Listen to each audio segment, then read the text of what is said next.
Hey, what's up, guys? I'm Coots. And I'm Tank. And thank you for joining us for another edition of This or That. Movies. Two Tarantino flicks on This or That. Two Tarantino ticket. Bangers. Yeah, I could come up with I don't another T know. there. I wanted another T, but it didn't work out. Yeah. So it's Pulp Fiction versus Reservoir Dogs. Those are These are both two gems. Both of them. This, man. This is probably one of the harder picks for me as far as the film goes. It's a doozy. They're both really, really good. Yeah. Do you know who you're going to go with? Yeah. Reservoir Dogs. I'm going with Pulp Fiction. Yeah. Yeah. As much as, as far as a film goes, I really do think Pulp Fiction has the better one-liners, has the better story, almost has the better plot. Cast. The cast is great, Yeah. beyond phenomenal. But I think as Tarantino's first film, there was so many cool moments for me. For Reservoir Dogs? Yes. Now, here's the thing. This was by a rather thin margin. I have seen Pulp Fiction way more. I mean, markedly more than I've seen Reservoir Dogs. However, I respect, as a cinephile like we both are, I am still, when I watch Reservoir Dogs, in awe that, one, that was Quentin Tarantino's first film. Right.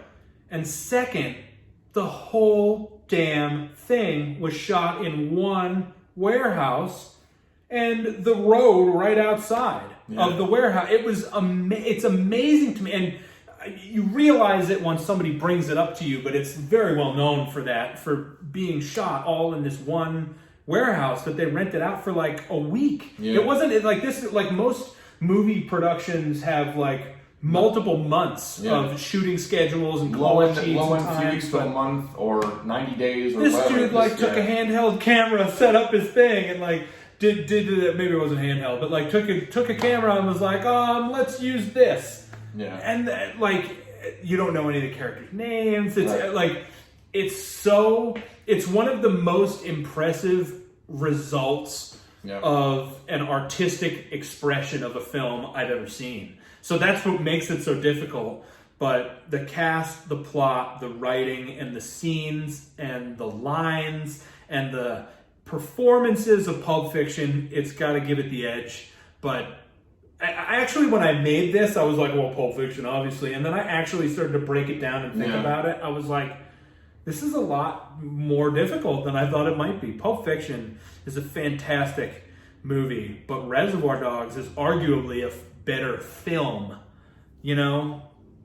just because of the I think for some of the shots, minimalist. Yes, it was done for aspect very little. I mean, minus the couple other shots that were in a quick building or a quick restaurant, but everything was all. You actually said they filmed within that street or that block. Everything was, even the buildings around it, the restaurant. Where the shooting in the car accident was right outside that warehouse. Yeah. So it's all the shots they did, and for very little. I can't fault you for picking Reservoir Dogs. I mean, as far as the cast goes on Pulp Fiction, everybody in that movie, everyone has great lines. There's so many of them. So many. Again, not a bad scene. No. I don't think there's a bad scene in the movie. No. There's some that are hard to watch, but there's some good scenes. Yeah. It's the... Man, everything. I pretty much like everything about Pulp Fiction. The only thing that really bothers me about Tarantino movies in general is he always puts one or two things in there that you just don't get to know. Yeah. I want to know what's in the briefcase. Yeah. It's gold, obviously, but it drives me crazy to this day. I'm what is the thing that is in the briefcase? Yeah. And there is no thing in the briefcase in reality, so nobody knows. Right. Because he didn't write it in there.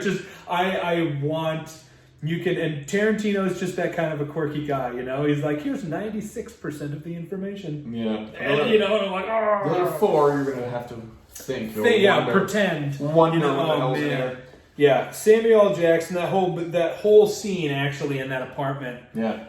Ezekiel 25:17. It's so good. The Royale with cheese and Big Kahuna Burger. That is probably my favorite Samuel L. Jackson performance I think I would have to dig deeper into that, but yeah, look, watching at that scene, it's funny, like watching that movie and realizing that whole scene in the restaurant, and then after hits the bad motherfucker with his wallet and that whole thing, and then you realize when they go to the, when Bruce Willis's character escapes or leaves on, they get on the chopper and this and that, and then you realize when he kills Travolta's character, it's like you realize because he was like, oh, he's taking a shit in the same outfit they put him in. And it's like, oh wow, that's fucked up. All right, cool. Yeah, early on, he just did the out of order thing. Like, I'm going to take, okay, so there's 35 scenes. Yeah. Now, if I take and it's in this order, now I'm just going to take them and spread them all around and be like, oh, scene 17 is first, I guess. Yeah. And that's how they did it. But I have figured out, I've watched it enough and figured out, like, what is the actual, do you know what the actual last shot of Pulp Fiction is if you put it in chronological order? No. Bruce Willis riding away on the chopper. Yeah. That's the actual end of the whole thing. Yeah, because it can't be them walking out of the diner because Vince Vega gets shot later. Yeah. Yeah. So that's the actual, and actually Bruce Willis being in that movie pulls it down for me. I'm not a Bruce Willis fan. Really? I am not a Bruce Willis fan. He's been in some good movies. But I just don't find him to be a very good actor. Well, in my opinion. Do you not like Die Hard, or you like it? I despise Die Hard. Really? I don't think it's okay, you want to call it a Christmas movie, fine. But like every single time you're like, it's not Christmas till I watch Hans Gruber fall off Nakatomi Plaza. I've seen that movie 2 times ever, all the way through, and I know all of that because you people are so fanatical about it. I think it's terrible. I watch it regularly. I don't even. It's not even that I don't. It's like I respect it and I don't appreciate it. Like I don't even think it's good. Like I don't get it. Like I just think Die Hard's terrible. It's another one that he loves that I can't stand is RoboCop. I love RoboCop. Yeah. So many times. I don't like Die Hard. I don't like Die Hard with a Vengeance. I don't like Die Hard Again or whatever. I liked up until about 2 and then they kind of. Yeah, I was out. Maybe 3. Not a Bruce Willis fan, but love me some Pulp Fiction. That dude. Bruce Willis slays in Pulp Fiction. I got to give it to him there. See, I got my favorite.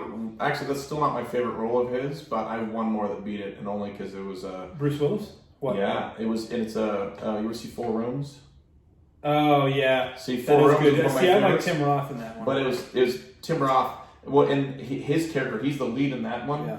But they take 4 different directors that direct all 4 different clips. And Tarantino directed the last one with Bruce Willis, and that's my favorite Bruce Willis role.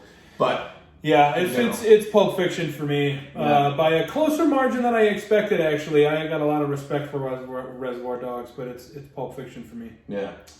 So definitely Reservoir for me. Fair enough. All right, well, thanks for joining us.